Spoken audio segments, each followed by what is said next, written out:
Okay, we are moving on to public comment. All public comment is limited to 3 minutes per person and should be addressed to the Board of Health as a whole, not an individual. With the exception of the public comment agenda items, comments will be heard for items labeled for possible action and should be specific to the item being considered by the board. The District Board of Health conducts the business of Northern Nevada Public Health and its citizens during its meetings. The presiding officer may order the removal of any person whose statement or other conduct disrupts the orderly, efficient, or safe conduct of the meeting. Warnings against disruptive comments or behavior may or may not be given prior to removal. The viewpoint of a speaker will not be restricted, but reasonable restrictions may be imposed upon the time, place, and manner of speech. Irrelevant and unduly repetitious statements and personal attacks which antagonize or incite others are examples of speech that may be reasonably limited. For Zoom users, please log into the Zoom meeting via the provided link and utilize the raise hand feature during any public comment period. To provide public comment via telephone only, press *9 and *6 to mute and unmute. Reasonable efforts will be made to hear all public comment during the meeting. Thank you very much. Do we have any public comment online or in the room? No current public comment. Okay, thank you so much. Moving on to number 7, we have our consent items. Do any of our board members want to poll anything, have any questions, or I'm looking for a motion? Motion to approve consent. I have a motion. I have a first. Second. I have a second. Any more discussion? Hearing none, all in favor? Aye. Aye. Aye, that passes unanimously. We are moving on to Regional Emergency Medical Services Authority. Come on down, Mr. Doctor. Are you a doctor? Can't call you that? Master CEO Barry Duplantis. Thank you very much. Good afternoon, Chairman Dare, members of the board. I'm Barry Duplantis, CEO and President of REMSA Health for the record. I understand you've been provided with a copy of REMSA Health's July report. For July, which is the first month of our fiscal 2025 year, we have met or exceeded our franchise requirements. During July of 2024, REMSA responded to 8,772 calls, so almost 9,000 calls got a response, and we ended up transporting just under 5,500 patients. So it's 5,436 patients were transported. Our customer survey report for the month of July produced a score of 92.17, which is consistent with prior months. We take serious all public comments that we do get, because our goal in the organization is to care for our community and really fully satisfy, if not delight, the patients that we provide care to. And then lastly, what I'd like to say is that effective July 1, 2024, REMSA contracted with the city of Sparks to enable REMSA to utilize the city's ambulance resources within designated service areas of Sparks to enhance service to citizens, particularly in the Wingfoil Springs, Spanish Springs area. I'm exceptionally pleased to announce that that is going really well, exceptionally well, perhaps even exceeding our expectation, because the unit is placed very near a population that it is able to respond and serve patients quickly. That said, that concludes my report to you for today. If there are any questions, I'm happy to address anything you may have. Any questions, thoughts, or conversation? I was actually reading through this just yesterday, and one of the things I do want to just say, that's a lot of patients. And I say that to go through, and I just read a lot of their discussion, I just want to give it hands off to y'all, that out of all those people, that's a lot of people that are enjoying the treatment they're getting, and that's a big deal. And so, thank you for that. Thank you for the care you bring to our city and our county. Thank you. Thank you for the kind words. So I'm looking for an acceptance, Move to accept? and I have a first, Second. second, and all in favor? Aye. Aye. Aye. Aye. That passes unanimously. Thank you, sir.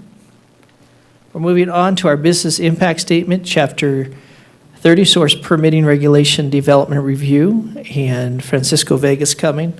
I think you all do have a public comment from Nancy McCormick of support for this. I just want to make sure that's read in the record. Thank you, Chair. Members of the board, for the record, Francisco Vega, Director of the Air Quality Management Division. I do have a short presentation. There we go. It's up there. I do. Here we go. Okay, so this is a similar presentation that I provided actually twice in public workshops. So I'll go through it pretty quickly because some of the stuff you may already be aware of, but again, once we get through it, happy to answer any kind of questions. So again, what we are proposing is revisions to Chapter 030 of our regulations governing air quality management. Here is our mission. The Air Quality Management Division implements clean air solutions that protect the quality of life for the citizens of Reno, Sparks, and Washoe County through community partnerships, along with programs and services such as air monitoring, permitting, compliance, planning, and public education. This is kind of where it falls. This specific project and revision falls into our strategic priorities. Again, 2.1, protect people from negative environmental impacts. Some background on Chapter 030 of our regulations and kind of what it does.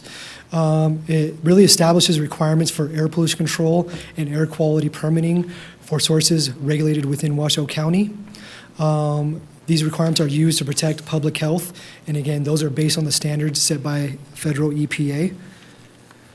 It also establishes minimum thresholds for air quality permitting, air pollution control requirements, and exemptions also from air quality permitting requirements.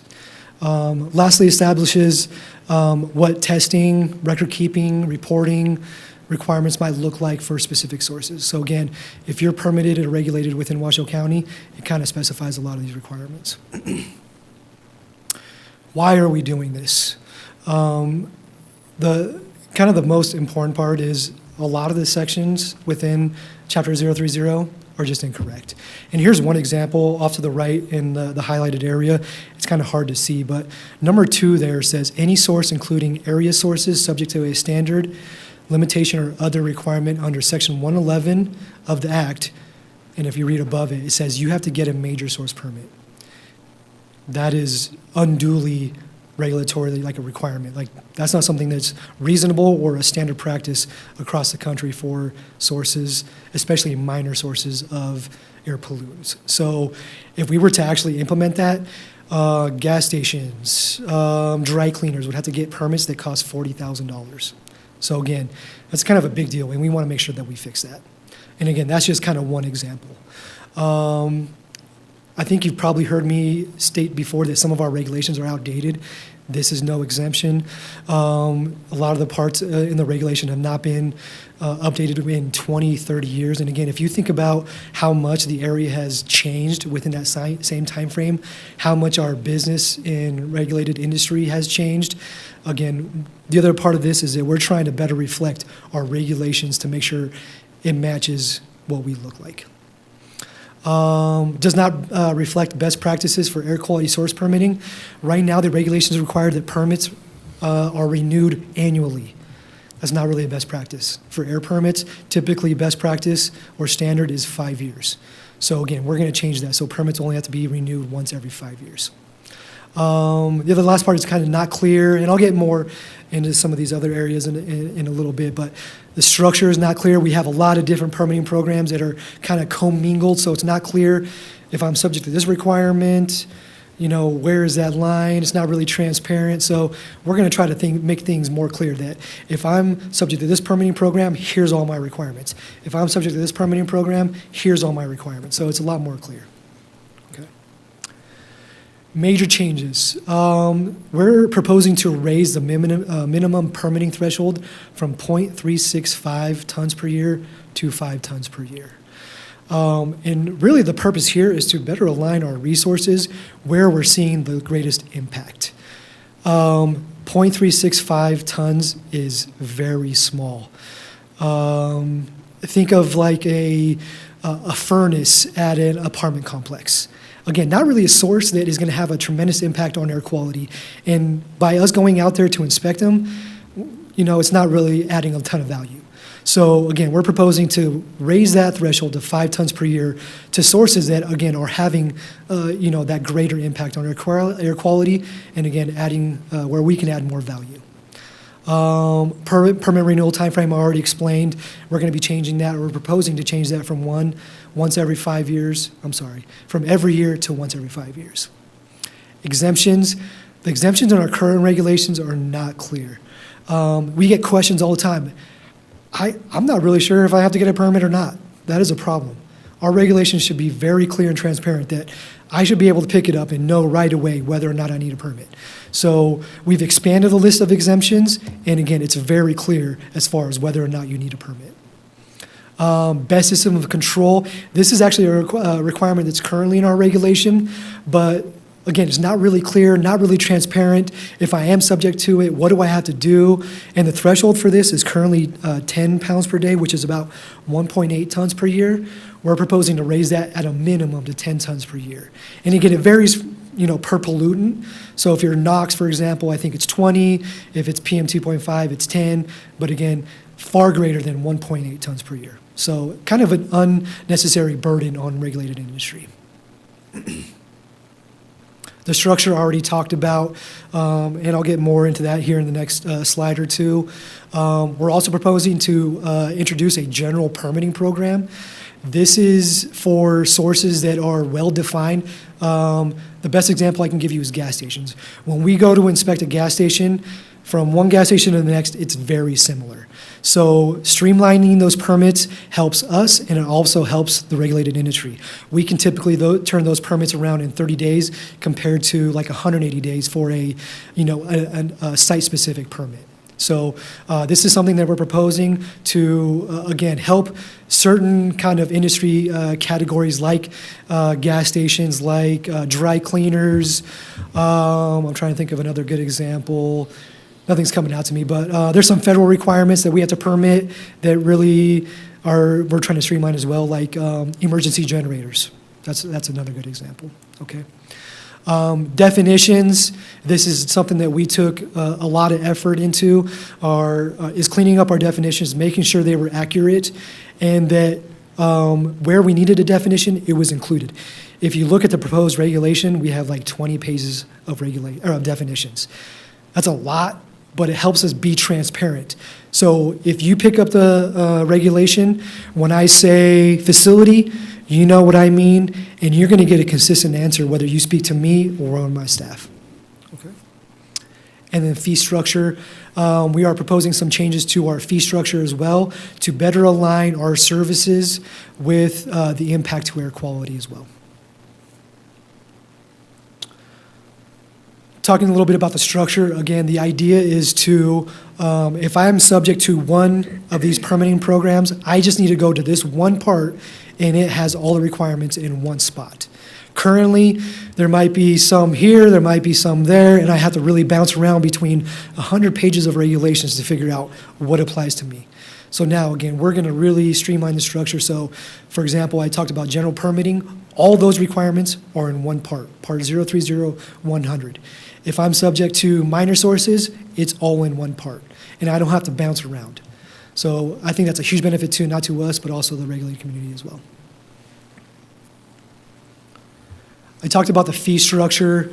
Some of these changes are a reflection of our, what I would call simplicity of our current fee structure. Right now, we have one fee that captures about 10 different services, and I'm exaggerating a little bit, but just to kind of put that in perspective is, for example, new minor source. Right now we have minor source renewal, minor source PTC conversion, minor modification, all captured under one category. Well, our effort into some of those services is not as great as just a new minor source. So again, we're trying to better reflect the service with the fee. So you can see, for example, a minor source renewal is, that's green, what is it, 2024, compared to $2,700 for a new minor source. So again, a cheaper fee because it's easier for us to process a renewal compared to a new minor source. So, a slight benefit to the regulated community. The biggest changes with our annual fees. Currently, our annual fees are based on actual emissions. Our effort in our services are based on the way you are permitted.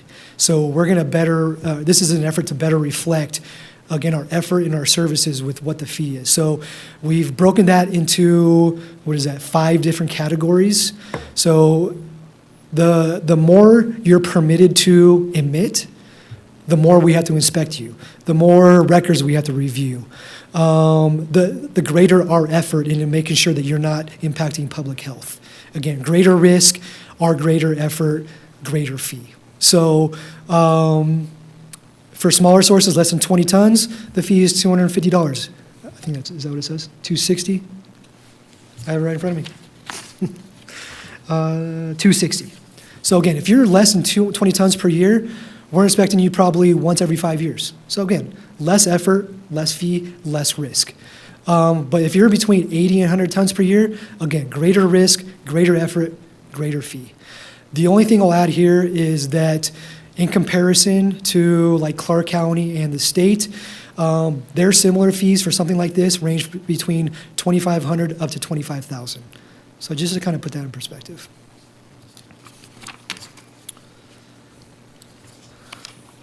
We did do an extensive kind of stakeholder engagement process with this. I'll get a little bit more into like the regulatory requirements that we followed, but even beyond what we were regulatory required to do, I did reach out to some of these organizations just to say, hey, we recognize this is a big deal, and I want to make sure any of your concerns are addressed. So I did meet individually with the organizations you have on your screen there. Again, just to be proactive as far as making sure that whatever concerns they had, again, if there was an opportunity to address those, we took that. Here's some of the regulatory required things that we did. The only thing I'll add here is that 3 years ago, we did 2 listening sessions with to the public. We announced to the public, hey, we're going to be changing this chapter of our regulations, and this is a big deal. We want to hear from you, what's working, what's not working, what would you like to see different? How can we better support, regulated community while still accomplishing air quality goals? So we held 2 of those stakeholder listening sessions in 2021, and we incorporated whatever feedback we got into the changes that you are seeing today. So that kind of puts it in perspective. This has been a long time coming, and it's not something that we put together overnight. It's like almost 200-something pages of regulations. So this is a huge effort for us. We did hold a 30-day public comment period. It started with a public workshop on July 8th. Again, just kind of presenting the idea. This is where we're at. This is what we're proposing. You have 30 days to kind of take a look at it, and if you have any questions or concerns, please reach out. At the close of the 30-day public comment period, we held another public workshop. Again, closing out that period, but again, providing another opportunity for anybody to provide feedback, questions, or concerns. Obviously, August 22nd today, we're presenting the business impact statement, and then, assuming it gets approved today, we will have a public hearing for adoption next month. One thing that we are proposing is an implementation date of January 1st, 2025. This will allow us to work with the regulated community to make sure that we are successful and they are successful as well. That's it. Happy to answer any questions. Very good. Any thoughts, any questions from anybody? Yes. Can't tell if this is on. Just like to read into the record a letter that we received. Dear Board of Health, the Economic Development Authority of Western Nevada is writing this letter to express support for Northern Nevada Public Health Air Quality Management Division, proposed revision of Chapter 30, Source Permitting and Operation. The proposed revision will help streamline the air quality permitting process in Washoe County and increase transparency for business that may be looking to relocate into our region. EDON appreciates Air Quality Management Division's efforts to find a balance between the protection of public health and economic development. Sincerely, Nancy McCormick, Senior Vice President, Strategic Partnership and Workforce for Economic Development of Authority of Western Nevada. I have a few things I want to say. One is I want to disclose that Commissioner Garcia and I do serve on that EDOM board. And I love actually that you're getting a letter from them, because if they didn't agree, you'd have another line down here of other things. And what that tells me is you're collaborating, you're working with our businesses, you're taking the time. And obviously our role is we have regulations that have to be met. And so how we approach our citizens, our businesses, I've seen all different kinds of things happen with that. And I love that we are taking the time to communicate, to explain, and that we're getting support for the things we're doing while we're regulating. That's the kind of balance I believe we want to see across the board, and I just appreciate your work on that, and kudos to that. Thank you. So, thank you. We do have another public comment. Okay. I'd like to call Sarah Collins from the Nevada Petroleum Marketers and Convenience Store Association.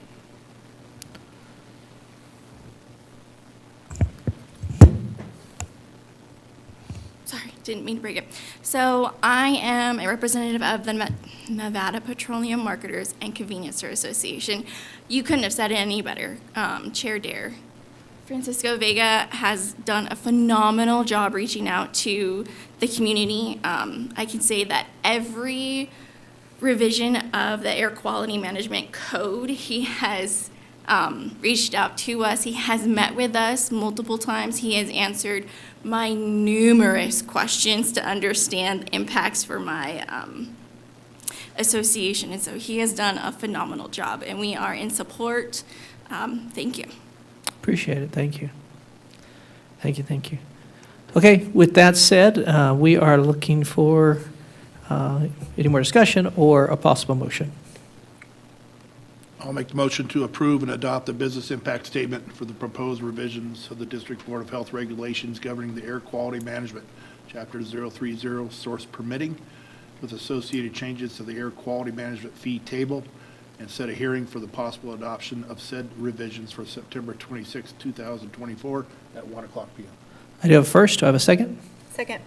I have a first and a second. All in favor? Aye. Aye. Passes unanimously.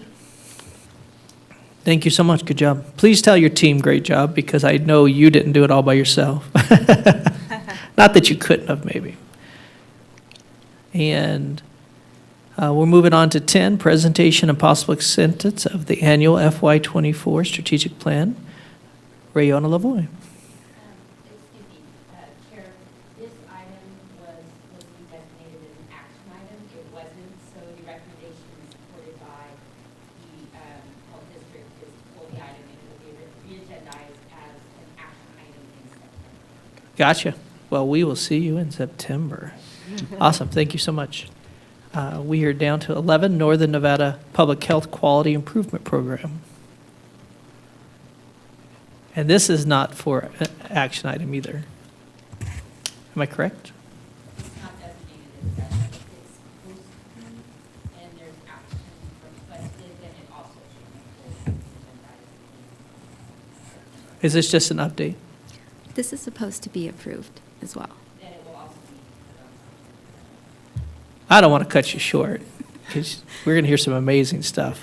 But I think we're going to have to push it That over. sounds good. I'll So- see you next month. Thank you. Have a wonderful day. Do we need to vote on that? Is that just something we can? Okay. Very good. I just did something weird with my computer here, so I might need someone to come put this correct. I pushed the wrong button.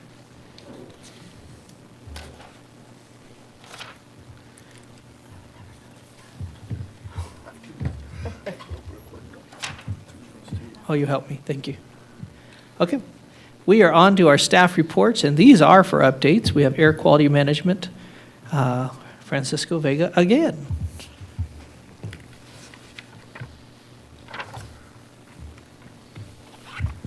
Thank you, Chair, members of the board. For the record, Francisco Vega, Director of the Air Quality Management Division. Just really quickly, wanted to highlight a couple things on my director's report. I did provide some information regarding some new research regarding wildfire and its impact on dementia. I thought that was a really good study and a lot of really good information. Again, I'm not, a medical expert, but I know that our region is impacted by wildfires, and I thought that this was pretty good information. So wanted to share that. Thank you. Yeah. Oh, I have a question. Are you Yes, still sir. going? Well, I saw in here that FEMA wants to give us money every time there's a wildfire. That's how I interpreted what I read here. And so I wanted a little more update on that. well, I remember a couple of years ago, I received a question as far as, hey, what do we have to do for local businesses to get reimbursed for, impacts associated with wildfire? Well, here's some additional information. I'm not going to pretend that I read the entire, study here, but I think there is an opportunity for local businesses that are negatively impacted by wildfires to be reimbursed. For example, for closures, like if you have to close down because it's bad smoke and it's impacting your customers' health, I think there's an opportunity there. I think it'd be great to understand that more, especially when we put out something that says, don't go outside. So I just am more interested in that conversation as we go. Yeah, for sure. I'll put further effort into educating myself exactly what that looks like, but I'm excited about it. Yeah. Just really quickly, last thing, I did review also a report from EPA's Office of Inspector General where they conducted an audit of air quality agencies in Southern California and Texas, where they found that minor sources were not being permitted correctly, and they are taking actions against these agencies. I've actually seen similar things in Colorado as well. So I think I've communicated previously where I'm seeing that federal EPA is turning its eye closer and closer to smaller and smaller sources. So I know you just approved the business impact statement for Chapter 030. This is our effort to trying to work with the regulated community to make sure that they are permitted correctly. We need regulations in place so they know and we know and the EPA knows that we're following industry standards and things like that. So more than anything, just wanted to communicate like we're aware of this and we're taking action to make sure that we're protecting our business and industry as well. Any questions? Hey, good job. And we are moving on now. Ms. Lisa Lutritz, Community and Clinical Health Services. Thank you. Good afternoon, Lisa Lotritz, Division Director for Community and Clinical Health Services.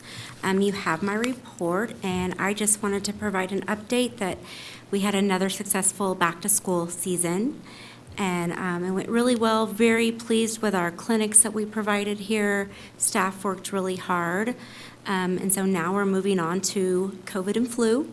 And I did receive word that FDA approved the 24-25 COVID vaccine.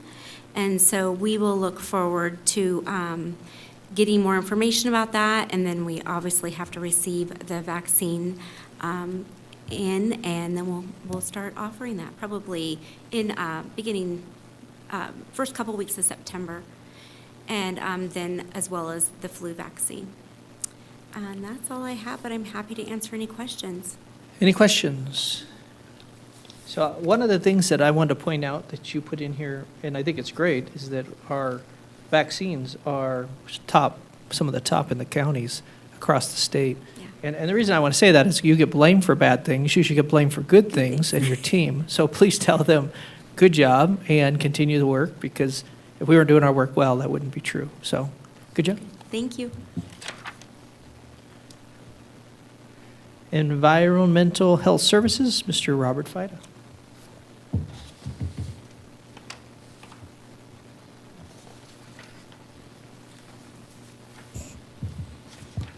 Good afternoon, board members. Robert Fida for the record. In front of you, you have my report, and I kind of wanted to highlight a couple things. The main thing I wanted to highlight was our Food Business Resource Fair. It was a very successful event that was held last month. We probably had over 200 people come through, and we provided inspection services to the community. You can kind of see some of the photos I attached from the event. Staff working with members of the community to submit applications. So overall, we've had positive success with the event, and I wanted to give a shout out to staff because they coordinated, organized the event. We had a lot of participation from our partners from the Nevada Small Business Administration and Reno, Sparks, Washoe County folks. So we appreciate, I think I wanted to highlight the great work that staff does in terms of trying to get the message out to the public and encourage them to kind of apply for permits, food permitting. The other thing I did want to highlight is also that we just completed another helicopter larvicide treatment on the 17th. We were able to treat about 300 acres roughly, so things are going good. Outside of that, I don't have much else to report. Everything else is there. I'll open it up for any questions you guys may have. Yes. Thank you so much. Mariluz Garcia for the record. I had the opportunity to attend the event, and I was so pleased with how easy it was, how comfortable it was for our constituents to be able to move through, check out all the different tables, everything. It was like a one-stop shop, and they could get from small questions answered to large questions. And then I moved outside and got to see the trailers and the food trucks getting inspected. I just thought, what a tremendous event. I think it's our first that we've done like this. Yeah, it was our first one. So. Yeah, so kudos to you and the team and all the collaboration, bringing all those great folks together. It was packed when I got there, very, very busy, so congrats. Thank you. I'd say congrats to your team too. Just, I love that we're educating and supporting businesses the best we can. And then that also helps when you ever have to go in and be the other guy. You're like, man, I'm trying to help you here. So I think it's crucial. So thank you. Thank you to your team. Very good. Thank you. Thank you. Ms. Nancy Dow, Epidemiology and Public Health Preparedness.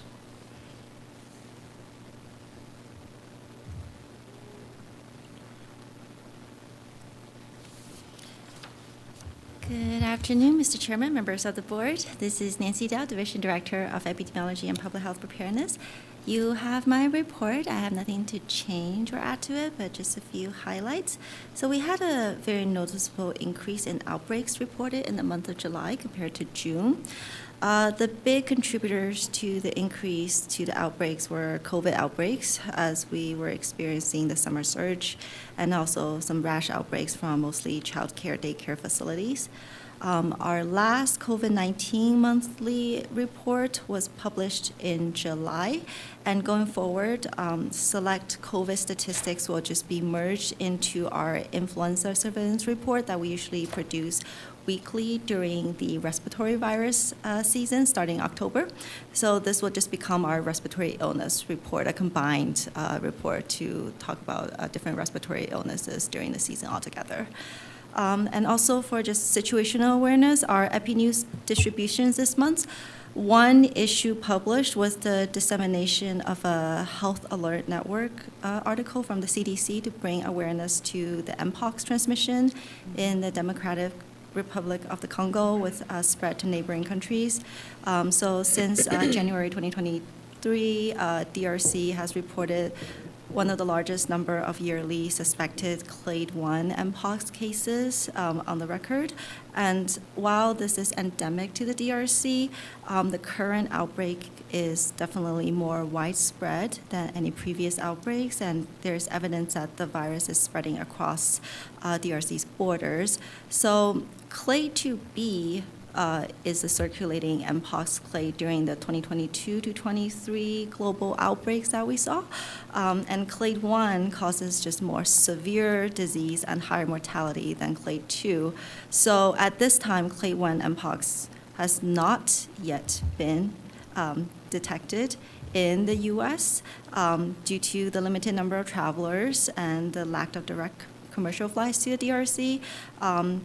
So the risk of clade 1 Mpox in the U.S. is considered very low at this time, so that's good.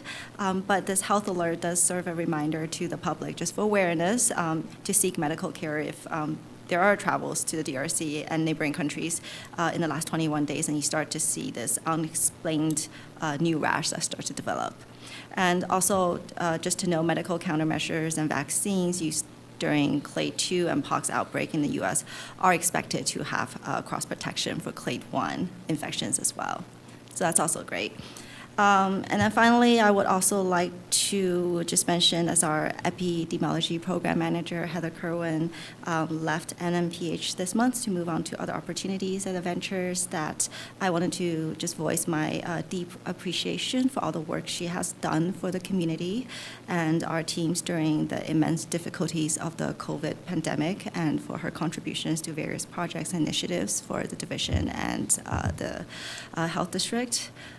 So during her tenure here, she did some great things, and I'm sure she'll continue to make great strides and contributions in her future endeavors. And that's all my updates. I'm happy to answer any questions.